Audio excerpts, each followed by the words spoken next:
This conference will now be recorded. अद्य मङ्गलवासरः अथवा भौमवासरः फाल्गुन कृष्ण दशमी दिनांक 6 April 2021 case paper page number 2 शंखं चक्रं जलपान् दधतमृतघटं चारुदौर्भिश्चतुर्भिः सूक्ष्मस्वच्छातिहृद्यांशकपरिविलसन् मौलिमं भोजनेत्रं कालाम्भोदोज्ज्वलाङ्गं कटितटविलसच्चारुपीताम्बराढ्यं वन्दे धन्वन्तरिं तं निखिलगदवनप्रौढदावाग्निवीरम् प्रौढदावाग्निवीरम् ब्रह्मणो समारब्धामात्रे यान्तेषु पूजिताम् अस्मदाचार्यपर्यन्तां वन्दे गुरुपरम्पराम् आयुर्वेदरतं वन्दे माधवाख्यं महागुरुम् आयुर्वेदामृतं सर्वं शिष्येभ्यो यः प्रदत्तवान् द्रष्टाज्ञानी दृष्टकर्मा कृतकर्मा तथैव च अध्यापको विषक्श्रेष्ठो महान् संशोधकस्तथा गुणैरेतैः समुदितैः यत्कार्यं प्रतनोति समृद्ध्यर्थं हि कार्यस्य वयं न प्रयतामहे सरस्वत्यै नमो यस्याः प्रसादात् पुण्यकर्मभिः बुद्धिदर्पणसङ्क्रान्तं जगदध्यक्षमीक्षते आत्रेयं प्रथमं वन्दे आयुर्वेदजगद्गुरुम् आयुर्वेदामृतं सर्वं गृहीत्वा हि सुरेश्वरात् अग्निवेशादिकेभ्यो यत्प्रेच्छद्मिनि सत्तमः प्रथमं तन्त्रकर्तारम् अग्निवेशं नमाम्यहम्।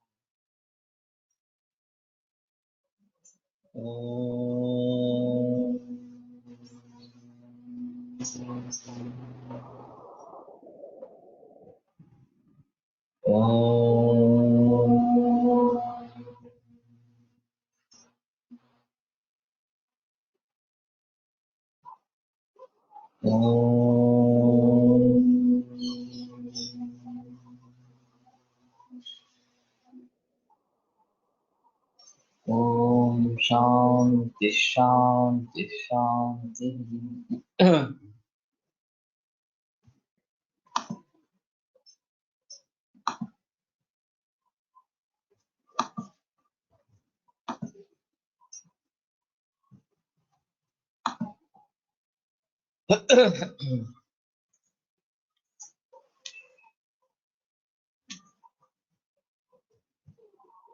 तो हम मधुरादि स्कंदों की बात कर रहे थे।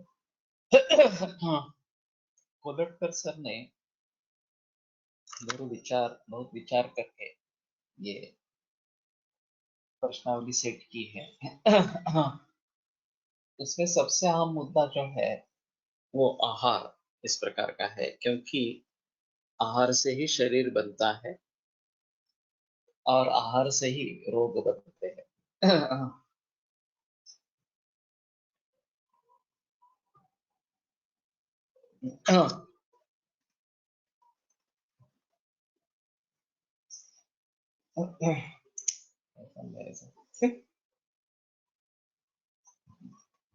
तो आहार रस प्रधान इस प्रकार का,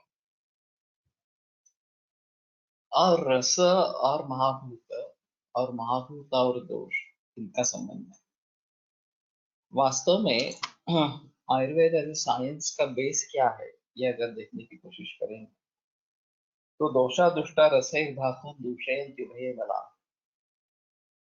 सो धातु रसों से दुष्ट धातु दोष, रसा दुष्टा दोषा दुष्टा रसई ही धातु दूषयन्ति, तो वो दो धातुओं को दूषित करते हैं। तो रस और दोष का संबंध किस प्रकार का है, हेतु के स्तर पर देखा जाए तो तीन तीन रस एक एक दोष को उत्पन्न करने वाले हैं, उनका अधिक मात्रा में सेवन होता है तो इनसे जुड़े जो महाभूत है उसके अंशांश विकल्पना के आधार पर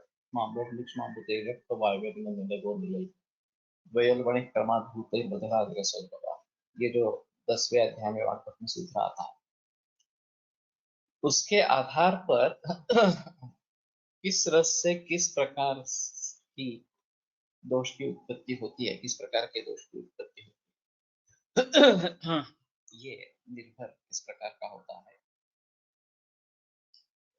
और फिर आगे चलकर वो दोष किस धातुओं से और या मलों से या दूषण से, अन्य दूषणों से संयुक्त हो जाते हैं और फिर रोगों का निर्माण करते हैं।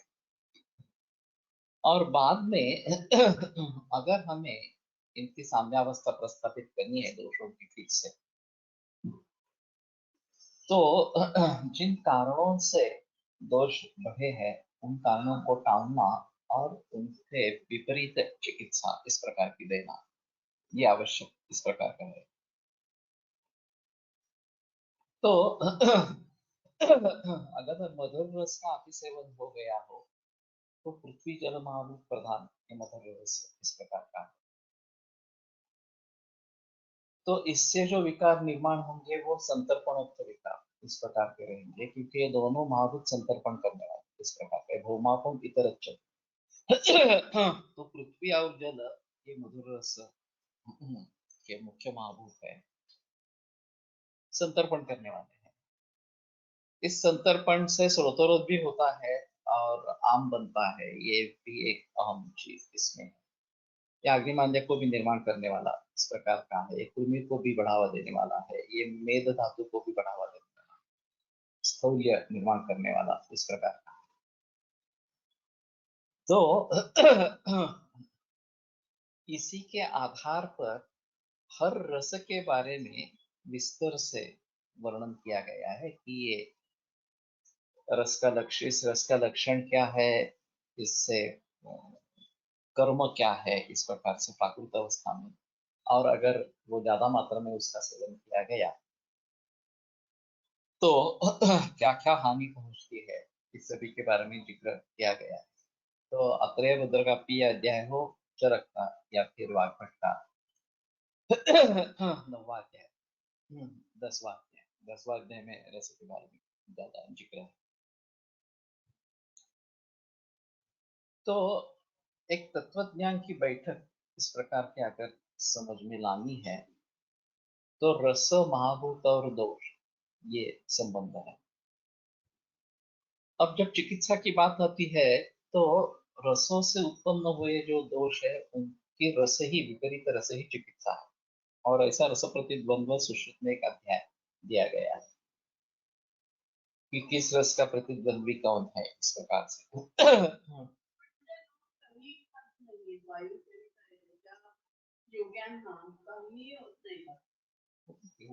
ऐसा नहीं है लेकिन वायुवंश जो योगी है उनके जीवन धारणा के लिए जितने दोष धातु मतलब बनने चाहिए उतने ही बनते हैं केवल जीवन यात्रा के लिए। वो बाकी सभी काम करते रहेंगे ऐसा तो नहीं रहेगा। और वहां जो उत्पत्ति चलती है वो आकाशात वायु वायरग्नि अग्नि आपा पृथ्वी, इस तरीके से जितना निर्माण आवश्यक है उतना निर्माण होता रहता है उनकी जोराचे दोष निर्माण होत असतील आणि लोकांना आजारी पडायचं असेल असं काही नाही हाँ, अन्न स्वस्थवृत्ति के लिए भी आवश्यक ही है।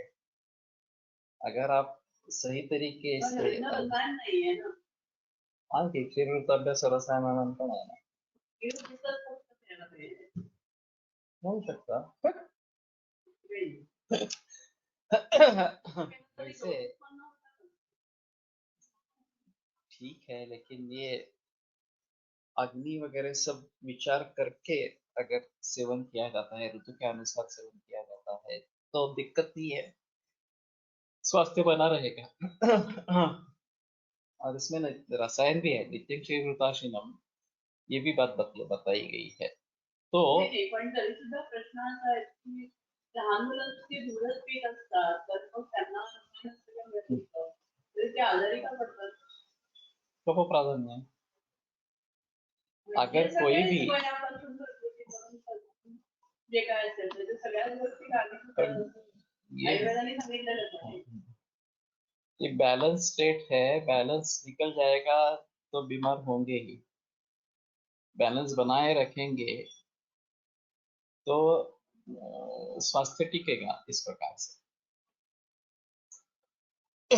ये कोई कंडीशन ऐसी नहीं है कि जो स्थिर है, ये बार बार बदलने वाली इसी प्रकार की कंडीशन है, फिर भी इसमें स्वास्थ्य बना रहता है और इसको हम आगे लेकर जा सकते हैं। तो ये बात बहुत समझने में योग्य है कि स्वास्थ्य हो या रोग हो, दोनों अवस्थाएं बदलती रहने वाली इस प्रकार की अवस्थाएं हैं, कोई भी स्थिर अवस्था नहीं है। और उसको टिकाने के लिए भी प्रयास करने चाहिए। ऐसा नहीं है कि हम खाली कुछ नहीं करेंगे तो भी मेरा स्वास्थ्य बना रहेगा, ऐसा नहीं होगा। स्वास्थ्य बनाए रखने के लिए भी आपको कोशिश करनी ही पड़ेगी, उसके बगैर कुछ नहीं होगा इस प्रकार से। तो मेरे कहने का तात्पर्य अर्थ ये है कि आहार रस प्रधान इस प्रकार का है दोष। उनके जरिए जो महाभूत है उनके आधार पर दोष बनते रहते हैं, और उनको ट्रीट अगर करना है तो विपरीत रस वाले महाभूतों से विपरीत रस से उसको ट्रीट करते रहना चाहिए। ये एक अहम मुद्दा इसमें रहेगा। और इसलिए जितना भी हम स्वस्थ व्रत के पालन के बारे में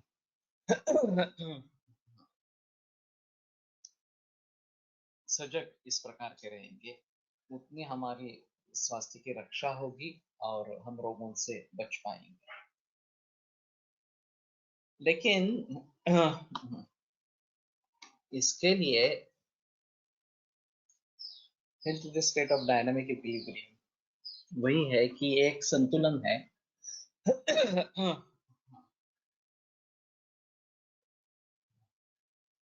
और जैसे ये तीन फोर्सेस सृष्टि में है, विसर्गादान विक्षेपे ही सोम सूर्यानिलाय, सोम चंद्र और वायु सूर्य चंद्र और वायु, ये जैसे सृष्टि में तीन शक्तियां हैं और उनके जरिए सृष्टि के सभी व्यापार नियंत्रित होते रहते हैं।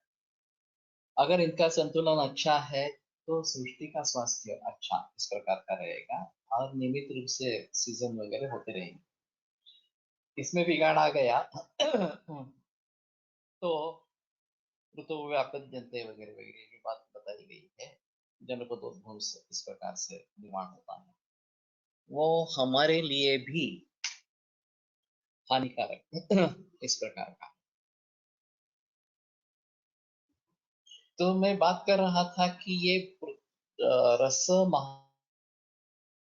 महाभूत और दोष, ये जो संबंध है ये एक अहम मुद्दा है आयुर्वेद से। और अगर हमें समझना है तो इन बातों को भली भांति समझना चाहिए। अभी इनऑर्गेनिक केमिस्ट्री या ऑर्गेनिक केमिस्ट्री में जैसे माइक्रोस्कोप वगैरह के जरिए काफी रिसर्च हुआ है और अभी भी चल रहा है, वो निरंतर चलने वाली प्रक्रिया है। तो उनके लिए ये बेसिक एलिमेंट्स क्या है, और अभी ये पेट्रोलियम प्रोडक्ट के जरिए क्या क्या ऑर्गेनिक केमिस्ट्री कैसी उभरी है, कार्बन और हाइड्रोजन के मॉलिक्यूल से कैसे सब चीजें बनी है, ये एक अहम चीज है। हमें आयुर्वेद की साइंटिफिसिटी को अगर सिद्ध करना है, आयुर्वेद कैसा साइंटिफिक है सिद्ध करना है, तो शायद ये जो सिद्धांत है रस दोष संबंध, रस महाभूत दोष संबंध, ये आधुनिक तरीके से हमें लोगों के सामने रखना पड़ेगा कि इस प्रकार के महाभूत संगठन से ये रस बनता है और उसी प्रकार के महाभूत संगठन से ये दोष इस प्रकार से बनते हैं। और इसलिए ये रिफ्लेक्शन स्वास्थ्य के रूप में या रोग के रूप में आदमियों में या सृष्टि में, प्राणी सृष्टि में आ जाता है या वनस्पति सृष्टि में आ जाता है।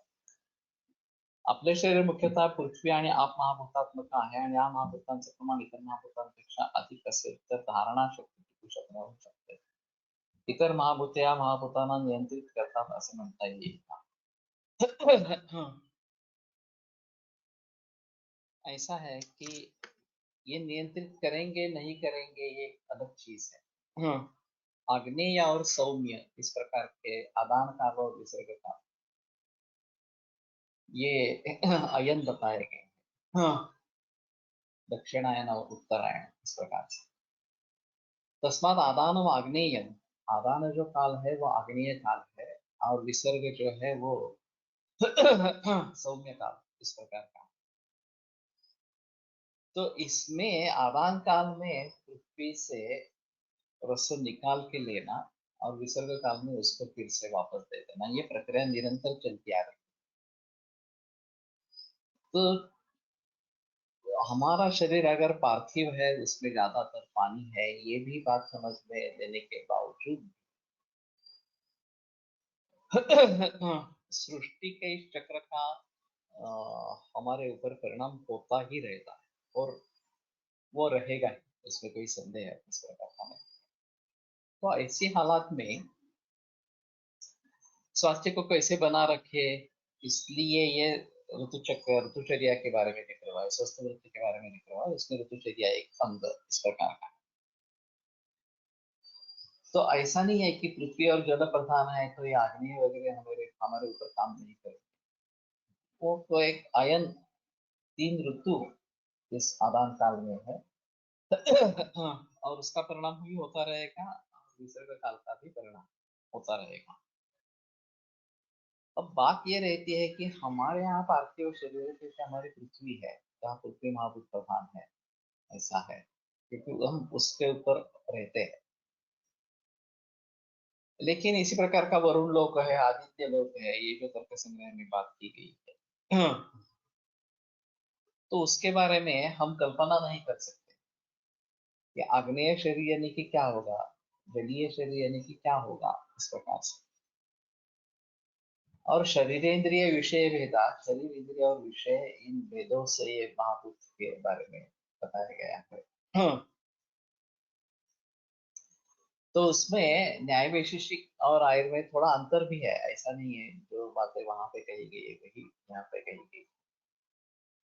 लेकिन मेरे कहने का मुद्दा जो है, तुम्हें एक ठोस बेस चाहिए कार्य कारण भाव के आधार पर, कि ये कारण है और इससे इस प्रकार का कार्य नहीं है। अगर त्रिदोष सिद्धांत हमारा मूल सिद्धांत इस प्रकार का है, तो उसमें जो अंशांश विकल्पना है दोषों के बारे में, जैसे हम माधव निदान में अभी पढ़ रहे थे उपशय अनुपशय के बारे में, और वायो सर्वै भाव वर्धका कलाएं कषाय रसा कला वगैरह इस प्रकार की बहस वहां पे की गई। तो सर्वे भाविस्त्रिभिर्वापि द्वाभ्याम एकेन वा पुनः संसर्गित क्रुद्धः क्रुद्धं दोषोऽनुधावति, ये सुश्रुत का कहना है। तो सभी भाव, तीन भाव, दोन भाव, एक भाव, इससे ये जो तरतम भाव होता है, और फिर उसके आधार पर दोष वैश्य भी बदलता जाता है।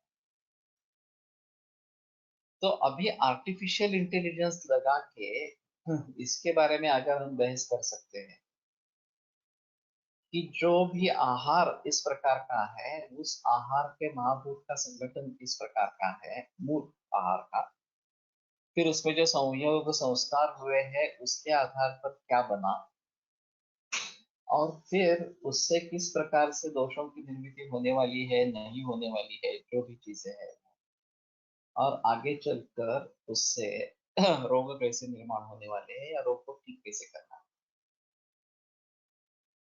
तो ये काफी मुश्किल है, मैं नहीं मानता कि ये आसान है ये सब दिखाना इस प्रकार का।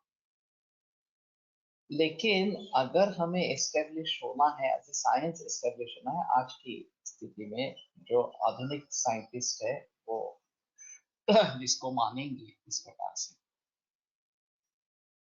तो ये हमारा बेस है, आहार, उसका रस, महाभूत, और दोष, और फिर दोष दुष्ट समूर्छना और विकार इस प्रकार से। जितने अच्छे तरीके से हम इसको समझ पाएंगे, जितने अच्छे तरीके से दूसरों को समझा पाएंगे, हम शास्त्र की हैसियत से आगे इस प्रकार से बढ़ सकेंगे। आजकल एक ही दिन में बारिश तेज धूप रहती तो कैसे आहार विहार रखे इन दिनों में। मासराशि स्वरूपाख्यम ऋतोर्य लक्षणत्रयम् यतोत्तरं भजेच्छर्यां तत्र तत्र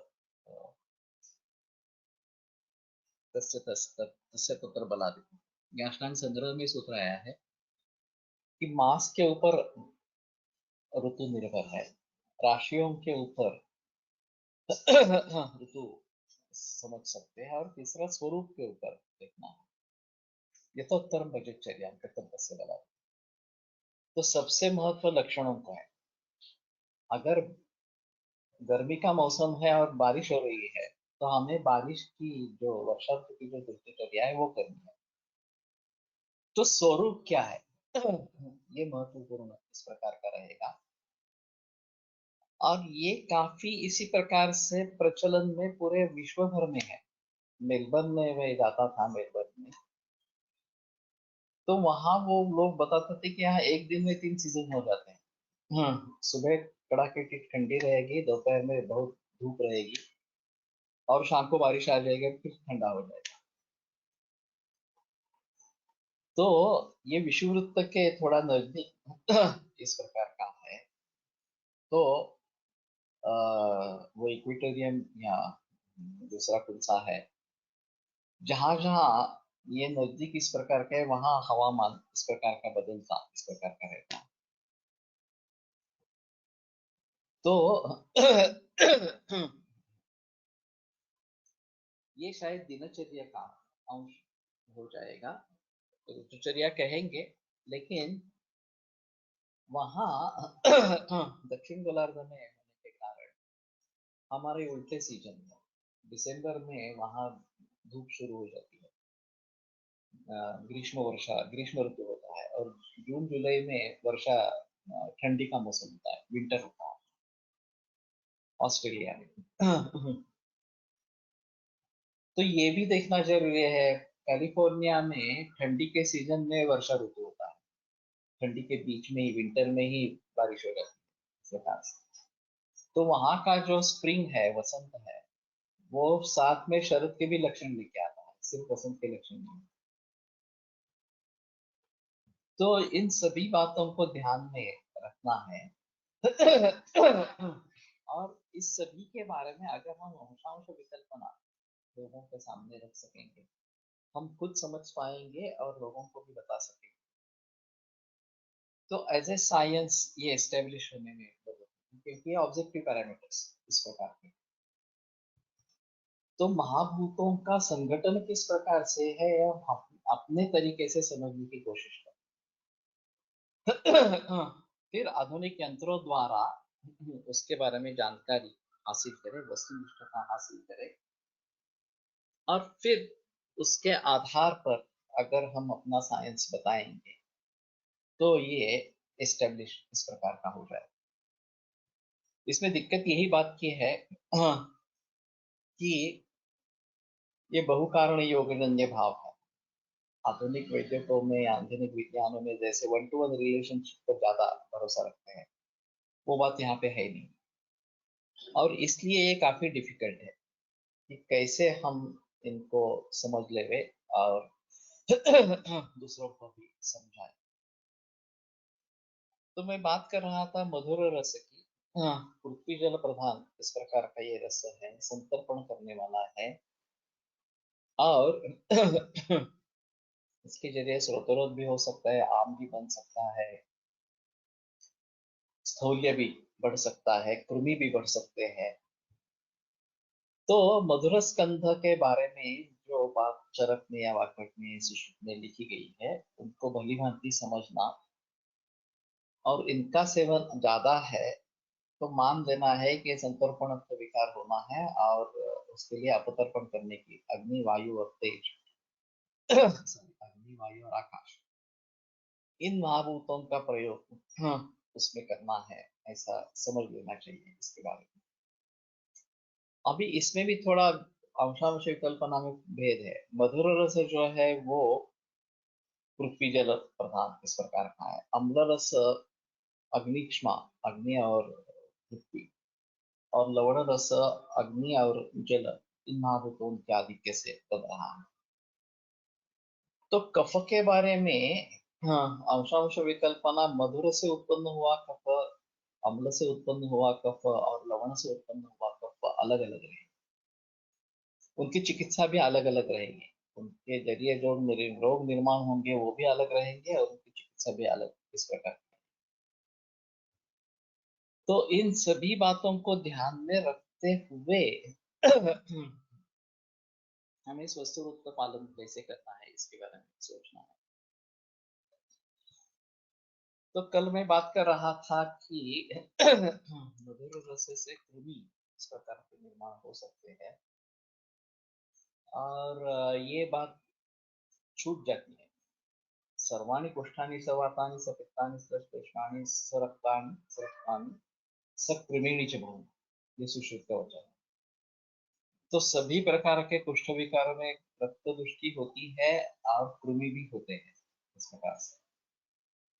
तो इस बात को ध्यान में रखते हुए कृमि चिकित्सा और कृमि के दृष्टि से रक्षा करते सभी कुष्ठ रोगियों में आवश्यक इस प्रकार का। कुछ मरीजों में मैं कृमि चिकित्सा से ही आरंभ करता हूँ, रक्त को साथ में पकड़ कर चलता हूँ और फिर जिस तरीके से शोधन करना है वगैरह वगैरह उसके बारे में सोचता हूँ।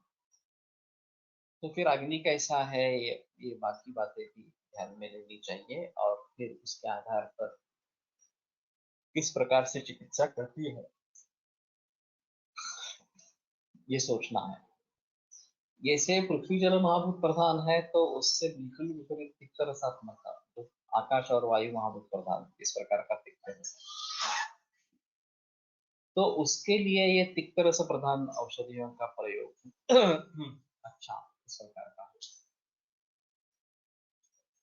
अभी डायबिटीज या प्रमेह जब संतर्पणोत्थ है तो उसमें मधुर के विपरीत इस प्रकार के तिक्त रस का प्रयोग हो सकता है, और लोगों ने काफी प्रयास इसके बारे में, नींद का जूस लेना, करेला का जूस लेना ऐसा लोग करते रहते हैं और उससे फायदा भी कुछ लोगों को होता है। अगर संतर्पणोत्थ ही है, मधुर रस से ज्यादा सेवन से ही हुआ है, तो ये निश्चित रूप से काम करते हैं, उसमें कोई संदेह नहीं। लेकिन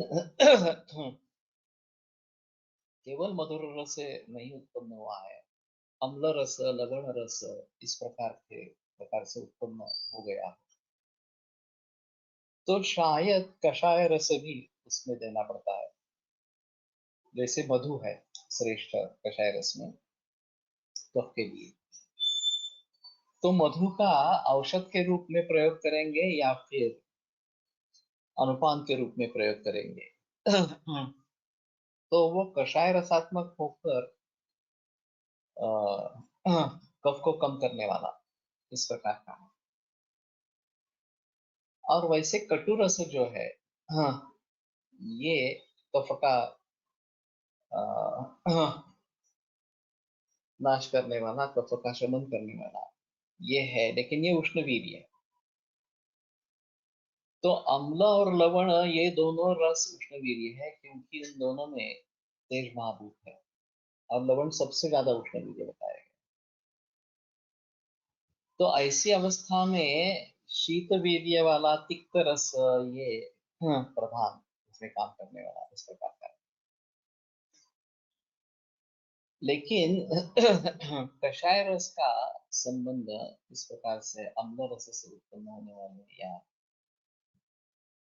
लवण रस से उत्पन्न होने वाले इस प्रकार के तप प्रकोप में पहली भांति हो सकता है, जैसे कि मधु है या फिर कषाय रसात्मक जांबू इस प्रकार का है। तो जम्बू फल कषाय रसात्मक है और उसका भी काफी प्रचलन हाँ डायबिटीज में किया जाता है। तो इसके पीछे राज क्या है? जब हम मेथी का प्रयोग करते हैं, करेला का प्रयोग करते हैं, तो वो संतर्पणोत्थ अगर ये है, मधुर रस प्रधान से उत्पन्न हुआ है, तो ये बेहतर ऑप्शन। लेकिन दही खाने से अगर डायबिटीज बन रहा है या प्रमेह बन रहा है, तो बेटर ऑप्शन हनी है, मधु है। क्योंकि दही कफपित्त प्रकोपक और वात शामक है और मधु कफपित्त शामक और वात प्रकोपक है, तो उसको बिल्कुल विपरीत गुणों वाला इस प्रकार का है। और नाक्षौद्रम, ये भी दही के बारे में बताया गया है, क्षौद्र के बिना दही नहीं लेना है। तो उसमें उसके खिलाफ कार्य, उसके जो दही के कार्य जो है उसके खिलाफ कार्य करने की क्षमता है। तो इसी तरीके से अगर हम भली भांति ये बातें देखेंगे कि किस प्रकार के रस का सेवन किया गया है, किन द्रव्यों का सेवन किया है, हमारी जो सिस्टम है वो सामान्य से विशेष है। सामान्य यानी कि जनरल, मैं सामान्य विशेष की बात नहीं कर रहा, फ्रॉम जनरल टू पर्टिकुलर, इस प्रकार की सिस्टम है। जो भी वर्ग वगैरह बताए गए हैं उसमें एक तो मधुरादि स्कंध इस प्रकार के बताए गए, उसमें कौन कौन से द्रव्य आने वाले हैं इसके बारे में जिक्र किया। मृत हेम गुड़ाक्षोड़ मोचो चोच परुष वगैरह वगैरह, ये मधुर स्कंद है इस प्रकार से। आगे द्रव द्रव्य विज्ञानीय और अन्न स्वरूप विज्ञानी, इनमें द्रव द्रव्यों को लेकर या अन्न, शुष्क धान्य, शिंदी धान्य वगैरह, मांस वर्ग वगैरह, इसको लेकर गुणधर्मों के बारे में बताया गया है। अब रसों से जब हम द्रव्यों पर उतर आते हैं, क्योंकि रस वैसे नहीं ले सकते, वो द्रव्य की सहायता से ही लेने पड़ेगा। आहार रस प्रधान है, लेकिन वो आहार है, वो द्रव्यात्मक इस प्रकार का है। और फिर उसमें जो रस वीर्य विपाक, ये तीनों गुण ही है इस प्रकार से रहेंगे,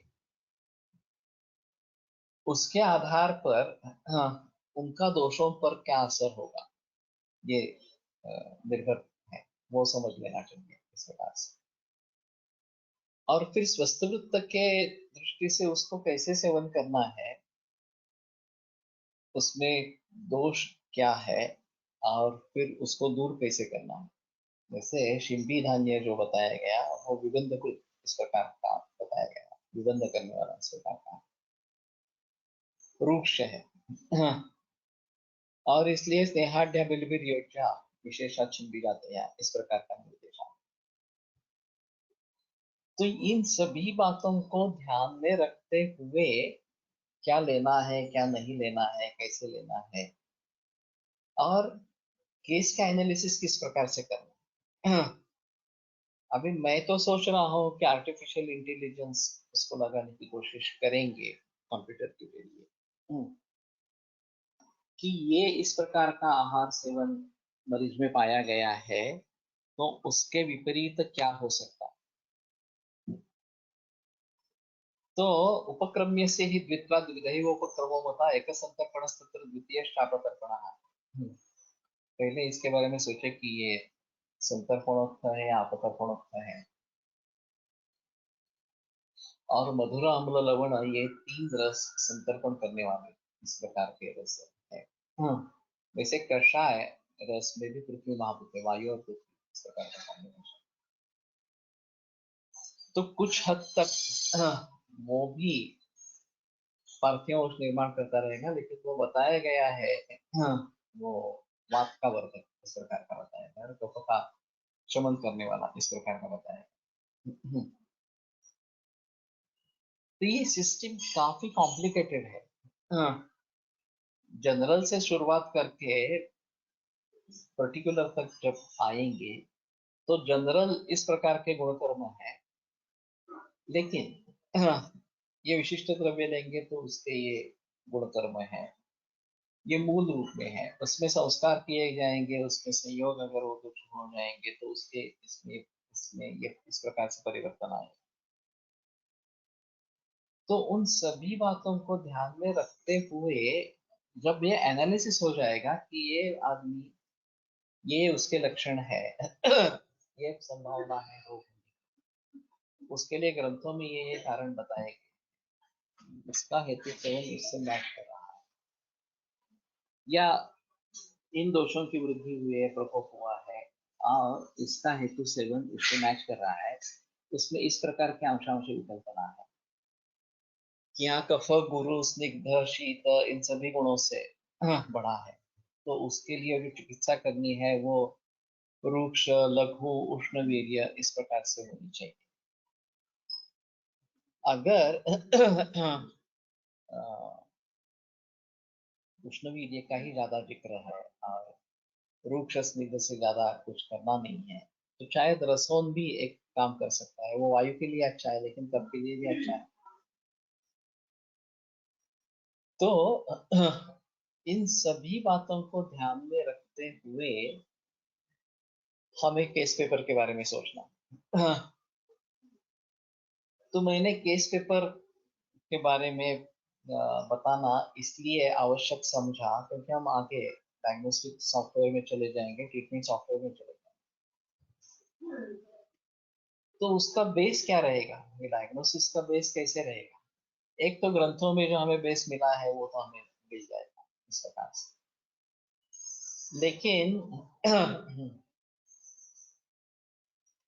रीडिंग बिटवीन द लाइंस ये भी बहुत सारा माहौल है, और वो कैसे कैच करे, वो कैसे समझे, ये एक अहम इसमें मुद्दा इस प्रकार का।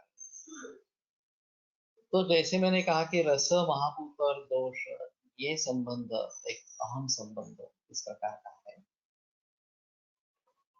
और फिर उससे जो इस प्रकार से मधुर रस से अप निर्माण हो रहा है, और वात पित्त का शमन करने वाला मधुर रस, जहाँ संतर्पण की आवश्यकता है, अग्नि अच्छा है, वहां हम मधुर रस द्वारा वात या वात पित्त का शमन इस प्रकार से कर सकते हैं। वो संतर्पण इस जाति का है।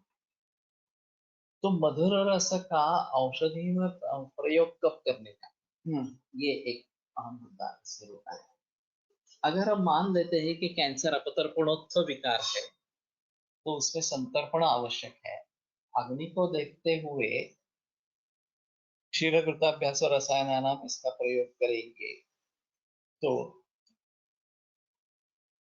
मधुर मधुर शीत होने के कारण दूध से संतर्पण होता है, और वो अपतर्पण के खिलाफ इस प्रकार का है। सिर्फ अपतर्पण के खिलाफ इस प्रकार का है, इसका ऐसा नहीं है। रसायन भी जो एक अहम चीज है, आवश्यकता है कैंसर कैंसर जैसे रोग।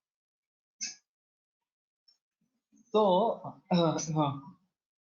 इस प्रकार से केस टेकिंग जब होगा तो उसमें से हम ढूंढने की कोशिश करेंगे। अभी मैं लोग जो छात्र रहते हैं उनको सुझाव देता हूँ कि एक हमें कर्तव्य करना है, इस तरीके से केस पेपर मत भरो।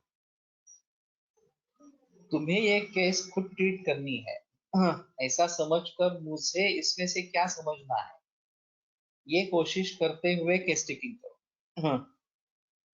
अगर ये रूटीन हो जाता है, सामने मेरे जहाँ बैठा है और आप हाँ सुबह कितने बजे उठते हैं, ठीक दिया, सेब हाँ मधुर ज्यादा खाते हैं क्या, स्वीट वगैरह खाते हैं क्या, हाँ ठीक मार्क कर दिया, अम्ल खाते हैं क्या, ठीक मार्क कर दिया, और बाकी सोचना है वो सर सोचेंगे मुझे क्या करना है। ये बात नहीं होगी। मैं भी आगे जाकर चिकित्सक बनने वाला हूँ और मुझे ही इसी के बारे में सोचना है, ये बात ध्यान में रहेगी, तो शायद हम केवल इस प्रकार से मैकेनिकल वर्क नहीं करेंगे, तो भी काम नहीं करेंगे। हम समझने की कोशिश करेंगे, और जितना अच्छा हम समझेंगे उतनी हमारी चिकित्सा ज्यादा सफल इस प्रकार की। तो मुझे समझना ये कि है क्या, मेरे सामने जो मरीज आकर बैठा है वो एक्चुअली बीमारी है क्या, इस प्रकार से कैसे निर्माण हुई है, और अगर मेरा एनालिसिस सही निकला कि ये कारण हुए हैं, ये प्रकार की अवस्थाएं हैं, अग्नि ऐसा है, बल ऐसा है, लक्षण ये है, इनके आधार पर ये रोग इस प्रकार का दिख रहा है, इन्वेस्टिगेशन इस प्रकार से कह रही है, अब इन सभी बातों को ध्यान में रखते हुए किस प्रकार की उपाय योजना करनी है, परहेज में क्या बताना है, और केवल औषधियों से काम होने वाला नहीं। ये सबसे बड़ा अहम मुद्दा है। एलोपैथी में क्या हुआ है कि फार्मेसी ड्रिवन रिसर्च, तो उनको तो यही सिद्ध करना है कि जो भी बातें बन रही है, जो भी सफलता मिल रही है, वो केवल औषधियों से ही है। आहार से, विहार से, मानसिक कारणों से वगैरह वगैरह सफलता मिलती है, तो दवाइयाँ क्यों, कौन खरीदेगा? तो उनका तो मकसद क्लियर है कि नहीं, मुझे ये दवाइयों का ही इफेक्ट है, यही मुझे दिखाना है इस प्रकार से। लेकिन हमारे हिसाब में ऐसा नहीं है। हमारा हिसाब में चिकित्सा ये एक सर्वांगीण दृष्टिकोण है। दो कारण योग प्रभाव इस प्रकार का है। उसमें आहार का भी प्रधान रोल है, लाइफस्टाइल का भी प्रधान रोल इस प्रकार का है। और हम उसको कैसा समझ लेते हैं, ये भी एक अहम चीज इस प्रकार की है। तो मेरा छात्रों से अनुरोध है कि हम ट्रीट करने वाले हैं ऐसा समझकर केस ले। केवल हम किसी व्यक्ति के लिए काम कर रहे हैं, अभी उनके यहाँ सीखने के लिए आए हैं, तो हाँ ठीक है, किसी ना किसी तरीके से एक फॉर्म भरवाना और उनके सामने लेके जाना, ये नहीं होना। और इसके लिए ग्रंथों का आधार होना चाहिए। तुम जो भी सोच करोगे उसके लिए ग्रंथों का आधार होना जरूरी है। मैं किस मुद्दे पर यह कह रहा हूँ कि इससे ये दोष बढ़ा है, हाँ ये मधुर रसात्मक है इसलिए कब बढ़ गया है इस प्रकार से, या शीतवीर्य इस प्रकार का सेवन है इसलिए कफ और वात बढ़ रहे हैं। चाहे आहार हो गया, उष्ण तीक्ष्ण गुणों का सेवन कर रहे हैं और इसलिए पित्त बढ़ रहा है। तो जो भी है वो हम इसके जरिए ग्रंथों के आधार पर बता सके। और मैं मानता हूँ ये काफी कॉम्प्लिकेटेड है, इतना आसान नहीं है इस प्रकार से समझ लेना और इस प्रकार से उसमें मार्ग निकालना। फिर भी कोशिश तो होनी चाहिए। हाँ। और जो इस प्रकार की कोशिश भली भांति करते रहेंगे वो यशस्वी होते जाएंगे, इसमें संदेह नहीं। कोलटकर सर कहा करते थे कि फर्स्ट ईयर से लेकर तुम्हारी जितनी क्षमता है उसके आधार पर रिश्तेदार वगैरह लोगों को, मित्रों को औषध देना आरंभ करो। मुझे लगता है कि यहाँ कब बढ़ा है और कब बढ़ा है, इसलिए मैंने मरीज दे दिया इस प्रकार से। चाहे आपकी भूल हो सकती है क्योंकि आपने सभी भावों को अच्छी तरीके से देखा नहीं है, फिर भी ये तो पता चलता है हाँ मैंने इस प्रकार का विचार किया था और वो बराबर रहा, कार्य रहा, रिजल्ट्स मिल गए। ये भी बात हो सकती है कि जिस दृष्टि से इसने विचार किया था उसी कारण रिजल्ट मिल गए, कारण कुछ और भी हो सकता है रिजल्ट मिलने के। हमारे ध्यान में नहीं आया इस प्रकार से। लेकिन फिर भी ये करते रहना चाहिए। कभी कभी सर ऐसा करते थे उनके असिस्टेंट्स के बारे में कि जब उनको लगता था कि केस में कुछ खास दम नहीं है तो असिस्टेंट को लिख देते थे कि तू भी चिकित्सा लिखो, लेकिन लिख के रखो यहाँ पे जो भी चिकित्सा की है। और सर ज्यादातर उसमें परिवर्तन नहीं करते थे, उस दिन वही दवा दे देते जो छात्रों ने लिखी है। फॉलोअप के लिए पेशेंट आएगा तो पता करते थे कि हाँ उससे फायदा हुआ है, नहीं हुआ है, तो सर अपने विचार से दवाइयाँ दे देते इस प्रकार से। लेकिन शास्त्र किसमें है, तो वो तत्व ज्ञान में है। और तत्व ज्ञान भाव स्वभाव नित्यत्वात्, ये जो बताया स्वभाव संसिद्ध लक्षणत्वात्, इसके ऊपर निर्भर है। तो ये बदलने वाला नहीं है कि 6 रस है, इनके ये महाभूत संगठन है, इसके जरिए ये दोषों की वृद्धि होते हैं, इन दोषों का क्षय होता है वगैरह वगैरह। ये जो सिद्धांत बताया इसमें परिवर्तन आने की कोई संभावना ही नहीं है, ये तो शाश्वत इस प्रकार के है क्योंकि स्वभाव संसिद्ध लक्षण होते हैं। और इसलिए आयुर्वेद टीका है, नहीं तो आयुर्वेद टीका नहीं। हजारों बरस आयुर्वेद टीका, इसका कारण ही ये है कि ये उसका जो बेस है वो बहुत ही अच्छा बेस है, न टूटने वाला इस प्रकार का बेस है। अब ये आर्टिफिशियल इंटेलिजेंस के जरिए हम उसके बारे में थोड़ा जानकारी ले सकते हैं, उसको प्रयोग करके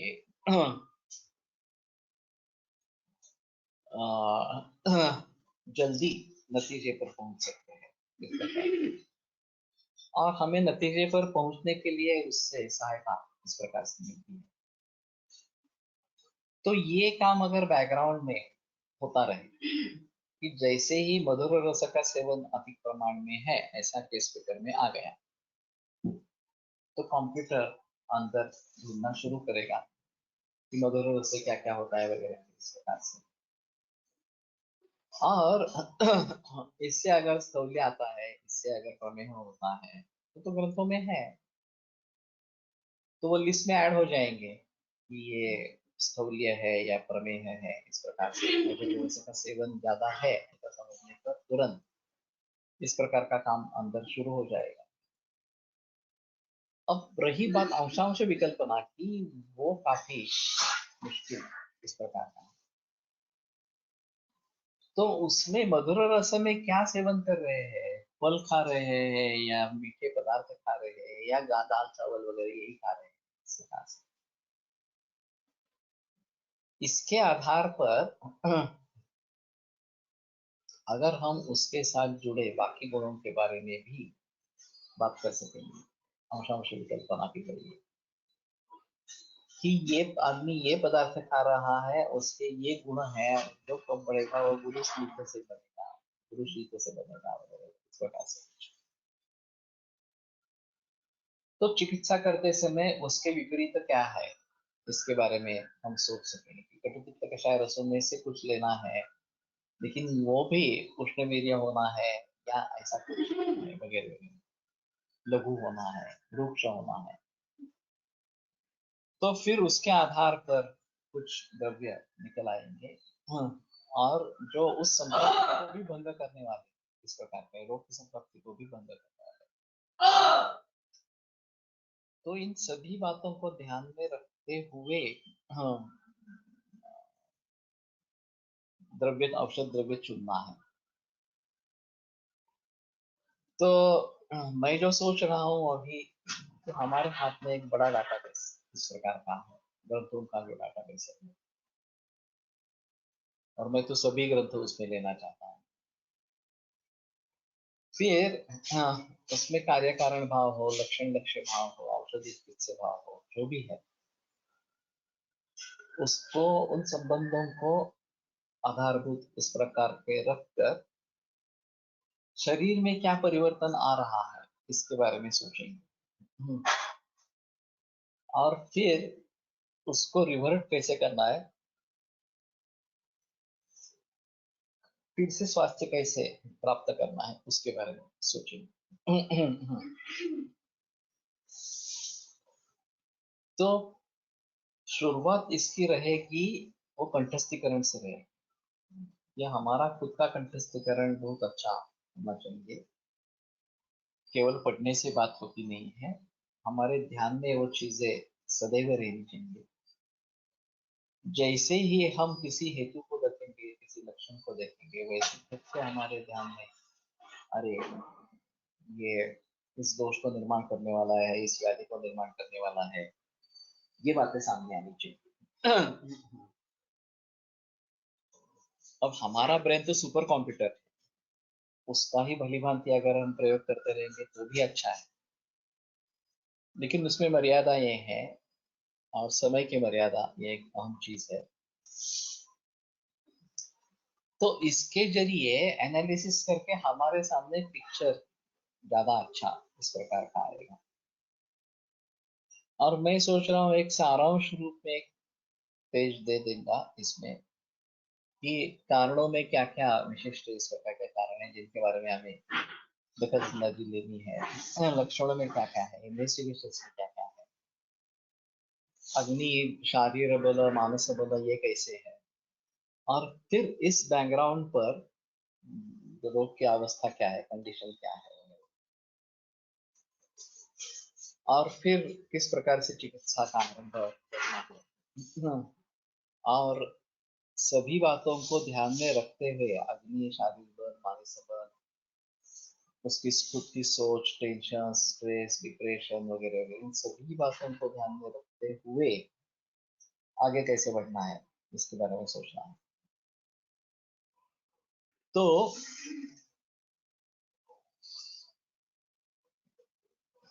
इसके बारे में ये जरूर आर्टिफिशियल काम करेगा। तो मैं मधुर स्कंद की बात कर रहा था और इसमें ये पृथ्वी जल महाभूत प्राधान्य इस प्रकार का है और फिर इसके जरिए बहुत सारे विकार निर्माण हो सकते हैं। कफ दोष प्राधान्य से प्रकृति इस प्रकार का होता है।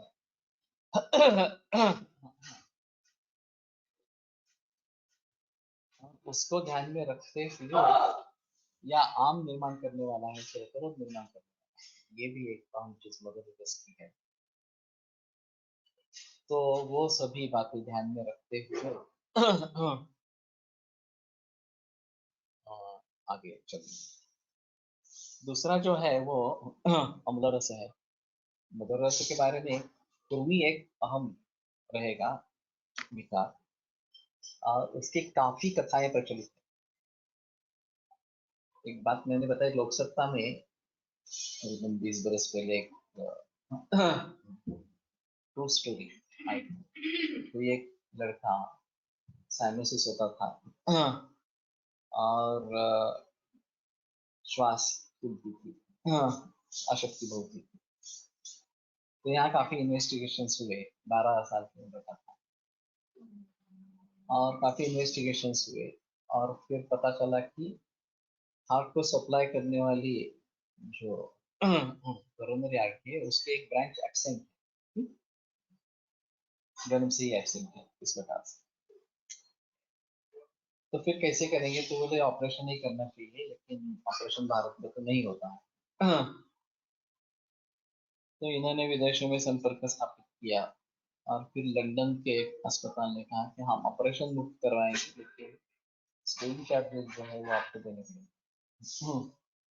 वो भी काफी थे।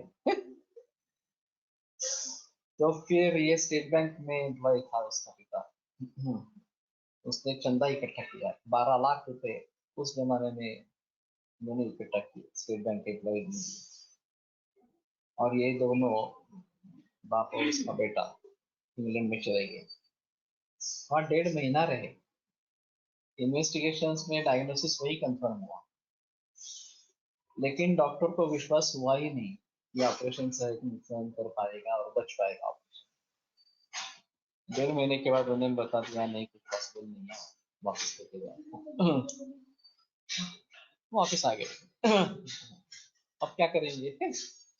एलोपैथी तो भारत में और विदेश में दोनों में थक चुके थे, कुछ नहीं होने वाला इस प्रकार से। तो फिर किसी ने सुझाव दिया आयुर्वेद ट्राई करो। किसी एक बुजुर्ग वैद्य के पास गए, उन्होंने इसका निदान कृमि इस प्रकार से किया। जैसे हमारे यहाँ कृमि जो हृदरोग भी है और एक बहुत ही आसान कॉम्बिनेशन, बिलंग हरिपत्ती और प्रतिष्ठा, 4 द्रव्य थे और टक्कर के साथ इसका प्रयोग उन्होंने शुरू किया। तो उसमें सुधार होने लगा। इन्होंने बताया था कि इसकी आयु मर्यादा ज्यादा से ज्यादा 2 बरस है। ये तो जिंदा था 4 बरस के बाद भी। अभी साइनोसिस वगैरह सब कम हो गए। अब ये केस बहुत महत्वपूर्ण केस है हमारी दृष्टि से। लेकिन उस जमाने में आयुर्वेद को महत्व था ही नहीं। इतना सब होने के बाद भी आयुर्वेद के बारे में किसी ने प्रशंसा की नहीं, कुछ इसके बारे में खटाई। जो आगे पत्र व्यवहार शुरू हुआ वो इतना 12 लाख एक व्यक्ति पर खर्च करने के बजाय वो 12 लाख में कितने अन्य लोगों को स्वास्थ्य मिल सकता था, इस प्रकार की बहस होने लगी। तो फिर उन्होंने विवाद समाप्त कर दिया कि इसके आगे इसके ऊपर कुछ पत्र व्यवहार नहीं होगा इस प्रकार से। लेकिन कहने का तात्पर्य आता है ये एक अनूठी केस है। तो मेजर रुद्रक हमारे है, लार्सन ने भी एक केस बताई थी अमेरिका में। कि माइट्रल वॉल स्टेनोसिस था और मालूम था माइट्रल वॉल स्टेनोसिस है। एक बार एक्सरे चेस्ट हुआ।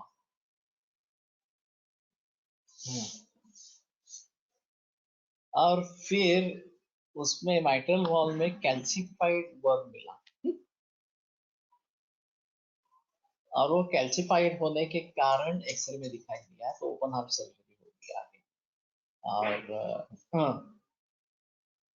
वो ठीक हो गया। लेकिन हमारे यहाँ कृमि जो रुद्रो, वो कृमि हृदयाद एक कृमि बताए गए हैं, हृदय को खाने वाले। वैसे ही यहाँ अंतराद भी कृमि है, और ये अल्सरेटिव कोलाइटिस का कारण अंतराद कृमि भी हो सकते हैं। हमारा निदान अंतराद कृमि इस प्रकार का हो सकता है। और फिर उसमें उष्ण तीक्ष्ण द्रव्यों का प्रयोग नहीं कर पाए, जैसे वहां पर ब्लीडिंग हो रहा है इस प्रकार से। तो मैंने इस प्रकार में बोक्शुर सिद्ध जल इस प्रकार का दिया है अल्सरेटिव कोलाइटिस में, जहां मेरा निदान कृमि इस प्रकार का है। फायदा हुआ है उससे, क्योंकि गोक्षुर कुर्मिल में गण में है, से हरिद्रा भी कुर्मिला इस प्रकार की बताई गई है। और वो वैसे व्रण के लिए अच्छी है, तो गोक्षुर हरिद्रा इस प्रकार का कॉम्बिनेशन भी बना सकते हैं। श्लक्ष्ण रोपणे श्लक्ष्ण ये बताया गया है, तो वो रोपण करने के लिए श्लक्ष्ण जो संघजीरक है उसका प्रयोग मैंने किया है यष्टिमधु के साथ, वो संधानीय है इस प्रकार से। तो अल्सरेटिव कोलाइटिस जैसे विकार में कृमि का भी संबंध हो सकता है, पित्त और रक्त तो है ही, उसमें कोई संदेह नहीं है, और साइकोलॉजिकल कारण भी बहुत रहते हैं। तो उन सभी को ध्यान में रखते हुए किस प्रकार की चिकित्सा करनी है ये सोचना है। तो मुझे अभी याद नहीं है विड़ंगारी तक क्यों टिप्पणी है, तो तीन मालूम है, अजवाइन हो सकता है शायद, लेकिन तुम अपने तरीके से भी कोई कॉम्बिनेशन बनाओ। इसमें अहम बात यह है कि कृमि रुद्रोग इस प्रकार से निदान करके कृमि की चिकित्सा देखकर उसका अगर फायदा होता है तो हमारे लिए एक इस प्रकार की। तो इन सभी बातों को ध्यान में रखते हुए हमें आगे बढ़ना है। ठीक है, आज यहीं पे रुकते हैं, सिलसिला आगे बढ़ाएंगे। आयुर्वेद प्रकांडो निगदित इह हि शल्यतंत्र प्रधानः शिष्येभ्यः शाश्वतोऽयं निखिलजनकृपा व्याप्तचित्तेन येन आयुर्वेदस्य वाञ्छन् पुनरपि तां च सुष्ठु प्रतिष्ठां श्रेष्ठं धन्वन्तरिं तं प्रणमति च सदा वैद्यवर्गो हि नूनम् वैद्यवर्गो हि नूनम्।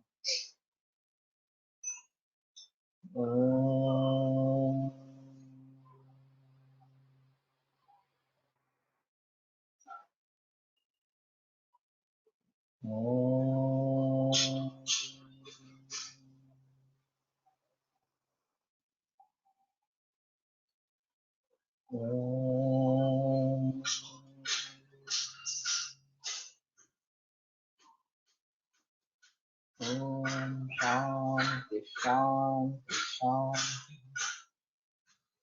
सोलकढी कशी बनवतात पत्रकारा पत्रकार आहे का कोणी नाही, बताना मुश्किल है, लेकिन वृक्षाम्ल ढूंढो। वृक्षाम्ल के गुणों दिए गए हैं, ये उसने भी दिया है वास्तव में, ये ठंडी ठंडी समझ कर लोग सेवन करते हैं, लेकिन कुछ हद तक तृष्णा प्रशमन इस प्रकार का कार्य है। वैसे शरबत ज्यादा अच्छा है उसका पोषण का। सोल कढ़ी शायद इस मौसम में नहीं लेनी है, वो वर्षा ऋतु में या हेमंत ऋतु में ज्यादा अच्छे रहे। लेकिन इसमें लहसुन भी डालते हैं और भी कौन सी भी डालते हैं, तीखी भी बनाते हैं, ये भी काफी मुश्किल है इसके बारे में सोचना। विरम्यते व्याख्यान व्यापारा श्वः पुनरपि मिलिष्यामः।